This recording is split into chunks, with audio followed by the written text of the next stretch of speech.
I think this one will be difficult because I aim to deal with a lot of very difficult and touchy topics during the course of this talk. So let's see if we can get through it.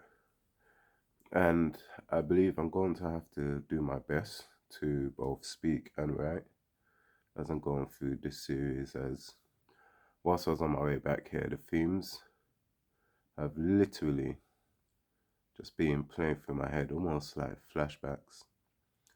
So whereas the other ones was freeform, this one I'm attempting to go by something resembling a script. It's just that it's yet to be written. I've been reflecting as well on the experience of these brothers. I mean, twice now, I've been told about an event called Dark Velvet. One was at the BMFC, and the other one was at Nubian Nights.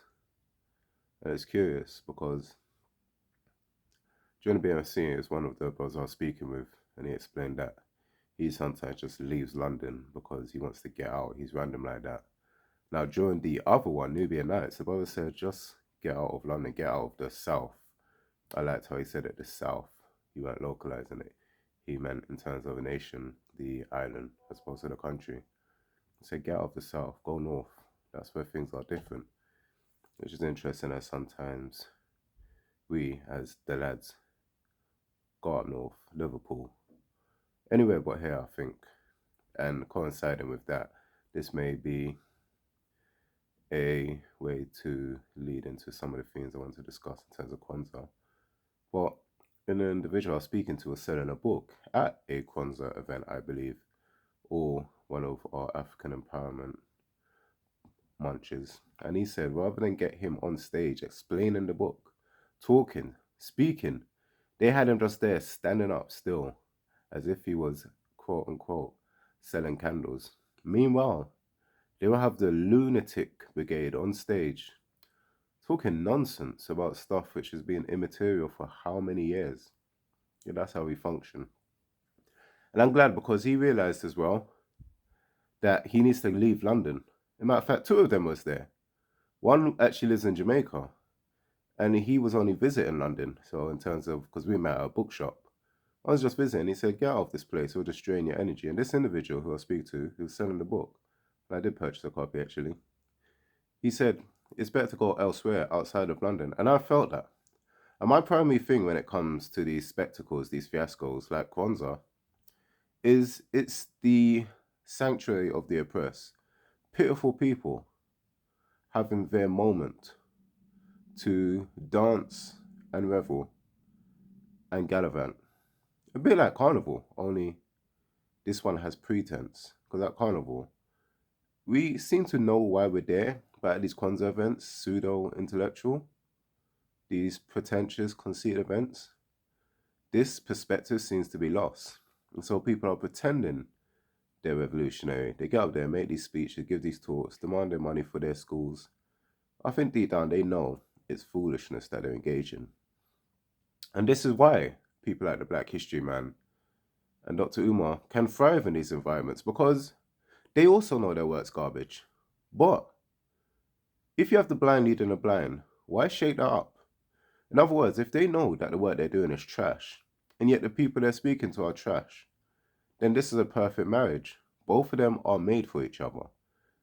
This is what James Lawrence speaks of in his 1995 book, As My Teacher Told Me. In the last two chapters, he said essentially there's no great conspiracy, as Charles Wright Mills might put it, in terms of the power elite. No, it's just that people are making decisions daily and they choose these lies. They go along because it's very comfortable for them. It's the price of complacency almost. It's what I say about London. You will really struggle to find yourself in a dangerous situation. It's not like you're going to be randomly walking on the street and someone says, "Hey, give me your money or I'll shoot you," because you're so protected here. And you're protected to the point of being insulated from reality. Now, this owes largely to the fact there are so many cameras here, so it's impossible to do anything anyway. It's almost like a panopticon or I believe they call it the observer effect, whereby people are rehearsing their responses based on the idea that they're being watched or someone will be filming them. And then it sort of ties into the technological aspect that when you even go out in London now, it's very little to enjoy because someone has to film you. Someone has to record. Someone has to be a celebrity or a superstar, as I tend to call them. They can't just be there. They have to be elsewhere or showing people, hey, look at me. I call them lame, Lame, look at me, everyone. All the girls, I call them lambs, as in, look at my bum. Because that's their only play in the book. And then when it comes to the men, it's which booty can I get? Because that's the only, I think they say string in their bow. I think that's what's going on, this mediocrity. They become one dimensional people. As Borden was speaking about in his Defy Next Time, where he says you expected to set with mediocrity. You weren't expected to rise to a level of excellence. But right now, we are knuckle dragging as a collective, bottom feeding to the fullest. Common denominator idiocracy antics is what we're engaged in. Whether it's this African spirituality or Kemet or herbalism, all of these ways to evade confronting the system that continues to terrorize us, whilst dominating almost every aspect of our lives, leading to this sense of escapism, which in itself may fuel this somewhat exaggerated desire for sex or this erotic longing, as it were, far be dragons, because this is the one area where it seems there's a modicum of freedom where we can express ourselves in the arena of sex. For as the Honourable Lewis Manister Falcon says, they let you in the bedroom but never the boardroom. And so we get relegated to being these walking dicks, these phalluses as it were, or sex toys. And this is the bitterness because it's as if the woman largely internalized this. Of course, there's men who say, yes, look at my penis. And yet, for whom? It is largely the way I see things. I wouldn't want to externalize this like our misguided females do and say everyone must see the world this way. But who sets the rules when it comes to sexual engagement? Who dictates the play? Who is the coach? Who's the one subbing players on and off the pitch? Or, as I say, the one with unilateral decision making power. And so, being the ones who set the terms and conditions, they are in control. And as a consequence, they are responsible for the choices. Unless you're going to go out here and caveman a woman, the things that go on, it is largely their choice. Now, a counter would be, as Paul Leland suggested, attempt to undermine Brifolk's law and all this other rhetoric, is that there are certain ratios men follow. But no, because I've seen men with zero standards walking around with Nightcrawler, as it were, or walking around with Blob, because that is a hole. As far as they're concerned, any hole is a goal, so long as it's wet and warm. Wet hole theory, as T.S.N. Tyler Johnson puts it.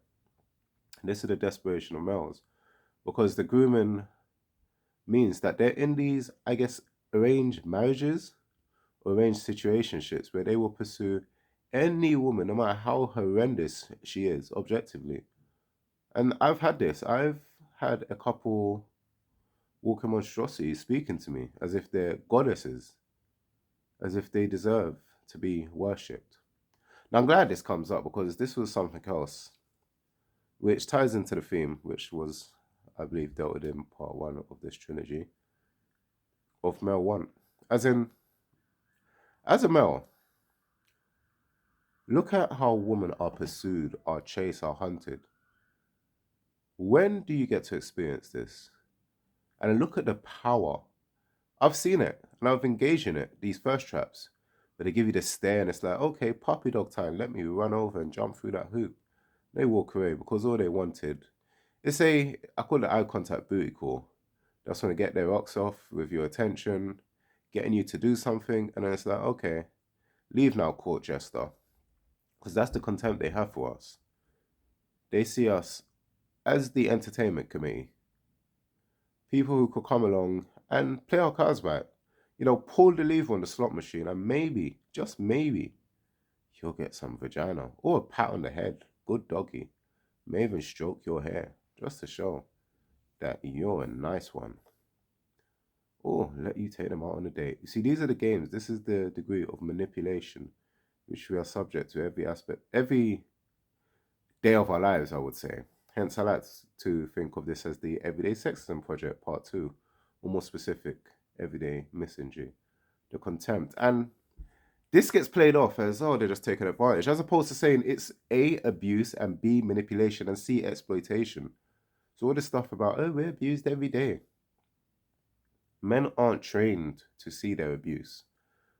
So all this stuff I'm talking about is the way in which you're degraded, denied, violated, undermined, insulted, in which there is hurt, in which damage is inflicted upon you. But it's not framed as such because there is a framing that only validates and qualifies female experience whilst discarding yours as a male.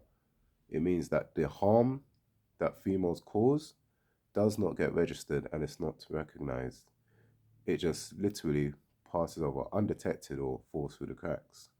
So they can come with their response of, oh my days, we've been assaulted by these abusive men, as opposed to saying, we've been taken advantage of, we've been used, we've been frauded, we've been tricked, we've been robbed, had our resources appropriated by these thieving women.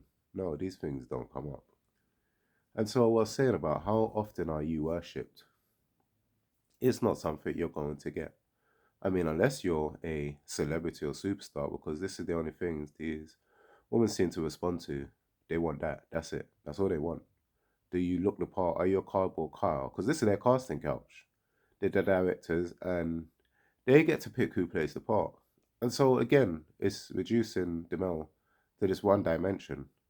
Are you 12 inches? Can you come and satisfy me and then get thrown out and go back to your 9 to 5? And this is what I mean about the apartheid scenario, separateness, the segregation ideal, socialist, some might even call it, of them in their high towers, the elite, the technocracy, as it were. And then we, right at the bottom, as the workers, some of us even to the point of soldiers, who are permitted to come in from the shanty towns into the city and then sent out right after. Once they get their rocks off, they stamp our books and cast us out. Yep, away from the factories, back into the wilderness. This is the situation we're dealing with. Because the two tenets, key tenets which I posit, is womanhood is whiteness, and women are not a gender. Women are a race. These are the key tenets to hold on to in order to make sense out of all of this. And I guess it is, in a sense, Orwell's Animal Farm, because these were the supposed, not even actual, but supposed oppressed beings who have slowly become the oppressor, the tormentor, or the traducer through manipulation. And an example of this is once we was in Old Street, and it's something which so many of us have been through because women take great pride in literally insulting and degrading us, taking advantage of us. This guy's speaking to this girl who was absolutely busted, okay, wounded. No, so I'm conflating two stories. Well, this girl was finished. Let's just say that objectively, well, not objectively, let's say externally speaking. And I say in the terms of a measure of, would you really want to take this home? I'm using the grandma test when I say this stuff because grandmas are brutal. So would you bring this around your grandma? That's how I'm validating or determining this criteria. And it is absolutely not. Yet this guy was giving this girl the most attention. I mean, how damaged have you got to be as a man to be doing something which you know is false? You know it's not true. And yet there you're doing it because you're lowering yourself to the level of these women and playing their games in as much as you think you have no worth and they have everything. Likewise, I think it was in a similar area, that's Shoreditch jurisdiction. This brother was speaking to this girl. He says, hey, blah, blah, blah. We didn't even hear him. But what we did hear is, she says, so what is it you want? This guy says, I just want to get to know you. This is the scripting. Let's see, I'm trying to clap those cheeks. That's it. Which I've said that. I've said that. I've said that a few times. Because get to the point. I get we're trained And ultimately, conditioned is the key word I was looking for. B.S. Skinner's dogs, Pavlonian. Although there's probably a myriad of other theorists and philosophers, practitioners who are doing this stuff before these random European figureheads. We're conditioned into this nonsense. I just want to get to know you. It's embarrassing. It reminds me of how TV ruined your life. But this is what men internalize because they know they could be endangered if they speak their mind, if they say what's true. And so, as a man, the system depends on you denying reality. And it so happens, this is what Charles Mills said in the racial contract. And he's alluding to Gibson's Neuromancer, that is this hyper reality almost, a largely illusory make believe world. But men subscribe to this contract, this female delusion. Men endorse it, for they think this is the way to get by. And so it's Europeans' colonization system whereby you will write down the right answers for the exam, following what they've taught you in the course books, even though you know it's false. It is, for me, the same system or very similar. Because this is what power does. Power must have you renounce your truth and adhere to theirs. This is the Kenya emergency, as they put it, where they must get the Kenyans to repent and embrace their faith, not white supremacy per se, but Christianity or white Jesusism, we might want to call it, and get them to cast aside their demons, their paganism, their blood oaths, and to join in Christian brotherhood, white Christian brotherhood, Europeandom. This is the female faith. You cannot be honest with yourself because if you're honest with yourself, I can't manipulate you. And so you must lie, and we must both engage in a lie where we sit down and pretend that this isn't about sex. No, this is about us caring for each other and you wanting to get to know me.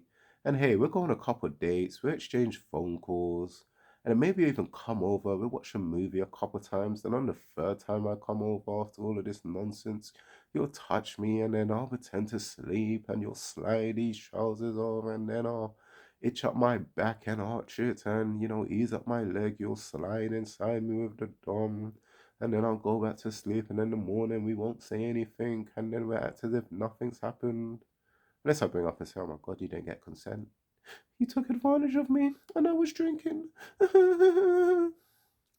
But can we as men have enough dignity to say this is not worth our time? I call it the blue eye game. Because at some point, you have to do the Dan Savin and Owen Hart and just walk away from it. When it's fighting Shamrock, just walk away and say, this is not worth my time. Why am I doing all of this? Especially this is something we're supposed to both want. Why are we playing these stupid games? Why do you want me to play these games? And to lower myself. You see, this year, what has guided me was Krishnamurti's dictum circa 1929 when he disbanded the Order of the Star. Said something along the lines of truth is a pathless land and added to it that too many times we want the mountain to come down to the valley, but it's not the job of the mountain to come down to the valley. So my feeling is the valley has to come up to the mountain instead of men engaging in these stupid games and sitting down, be in the fan club, be in the groupies, as I like to call them, engaging in a gossip column. Say, unless we're doing something, do not look at me, do not contact me. My time is too valuable to be sitting here liming or idling with you. I think this is one of the things men will have to consciously make a decision on because we can't keep doing this in 2025, just giving away our time because no one's taught us how precious and valuable our time is. But our time is valuable. And it's not something we should just give away freely. It's something which we need to place a premium on. And it's something we need to be very precious about. In terms of these basic tenets, a new covenant for masculinity emergent in this modern spectacle, this world. And another aspect of this must be stop sliding into random DMs and embarrassing yourself. If you are, just get to the point. But this whole trickery, as it is, the chicanery, it needs to stop because it's embarrassing. And I just picture how many women are taking screenshots of these men embarrassing themselves, or just men who's left unread, and just amassing a wonderful collection of pitiful males that they could show off to their friends and say, look how I'm a boss. Look how much men want me.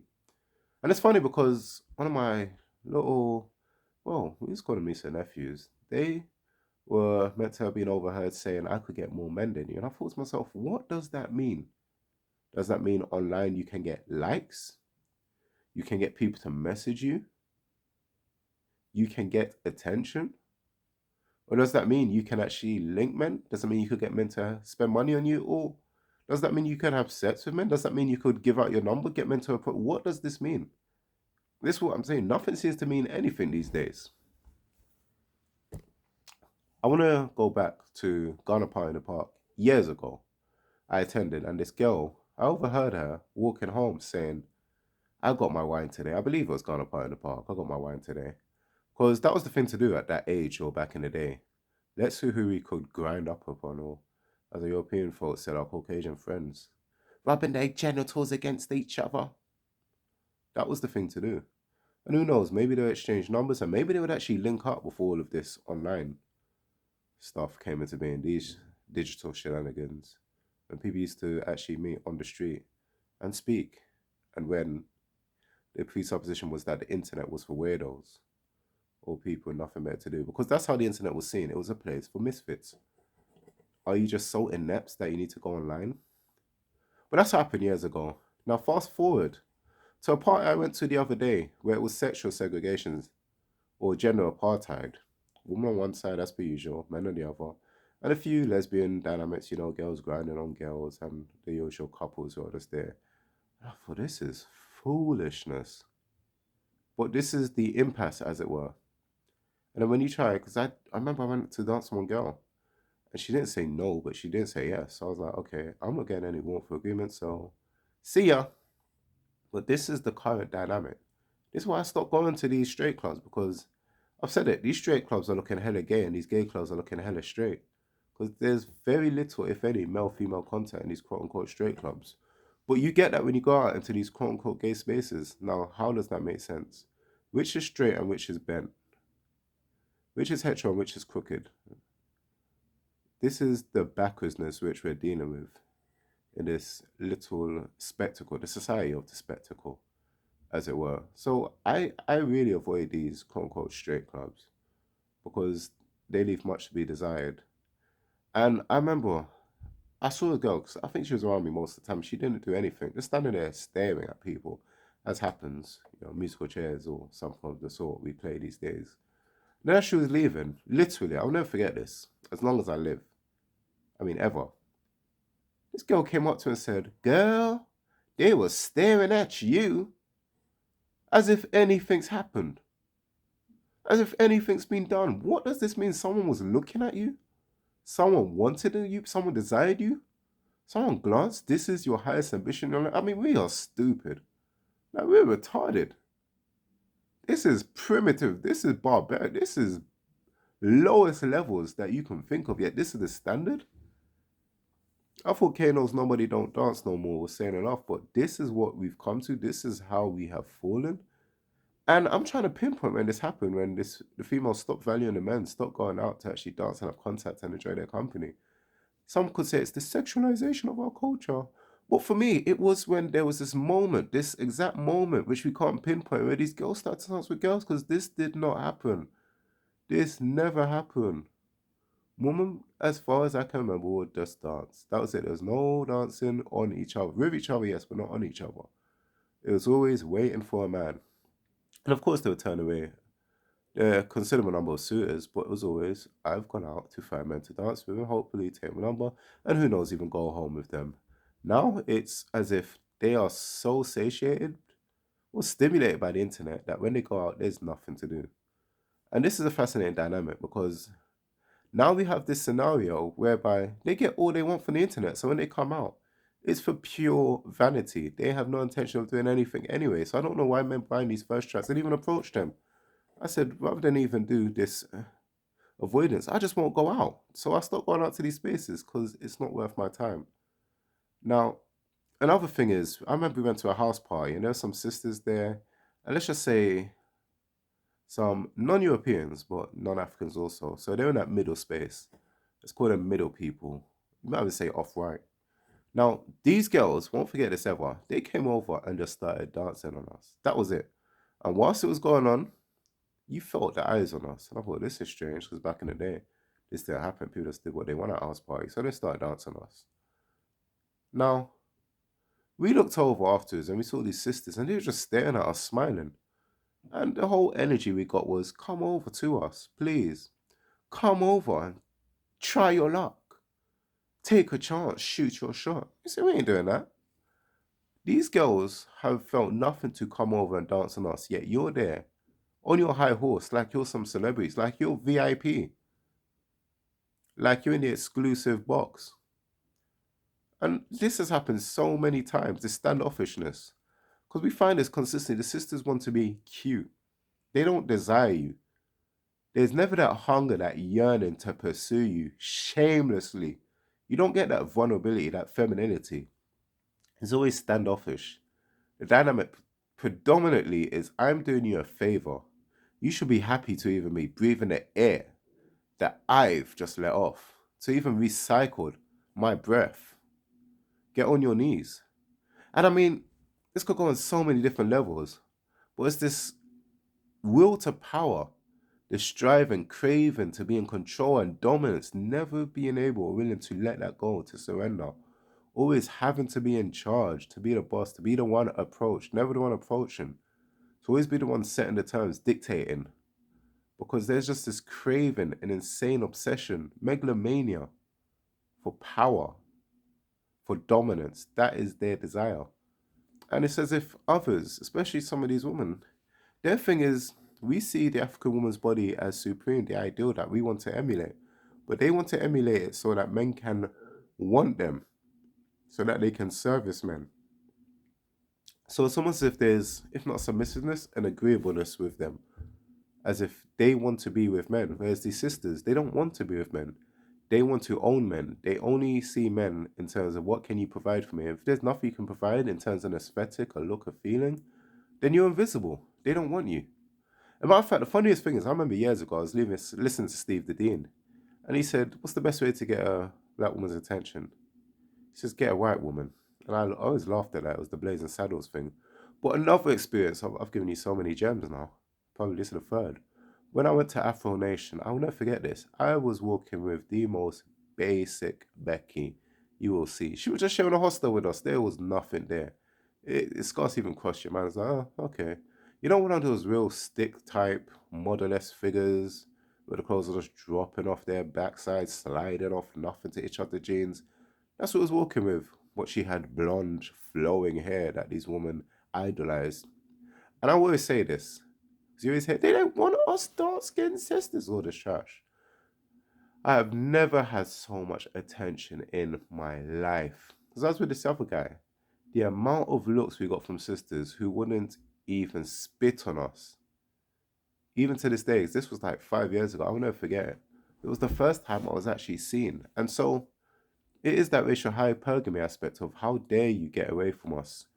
You're our property, you're our pets. Not only that, but how dare you be with the woman who we idolize and worship? We want you to worship us. And this is the thing as well, the final point, because we're coming to the end. We always called each other king or prince or little man, and it was to say, be upright and lead. It was funny because these women are calling themselves gods and empresses and goddesses, but it's because they want you to serve. And I was speaking to one girl who was meant to do something. She's like, I want you to give me affirmations if we have sex, if we're playing. I want you to say, your vagina is so beautiful. You are so lovely. I appreciate you so much. You're a goddess. And I thought, wait, this is nothing to do with appreciation. You want me to be your servant. You want me to be your footstool. This is on club pedestal. You want to walk me around on a leash. It's like the Siberia. You want me to be hogtied, as it were. Because your craving constantly is about domination and control. You see, it's as if we as the men are the progressives. But these women really struggle to relinquish power. And so this is why, from birth, cradle to grave, they're always engaged in this butt breaking. And this is why they fought against Shahzad Ali. Because they don't want anyone to expose their game. They just want to hide behind this con. They want to be able to hold their cards close to their chest, to never let their right hand see what their left hand is doing. Because I think ultimately, deep down, they all know they despise us and they treat us like trash, and they don't want us. They hate us.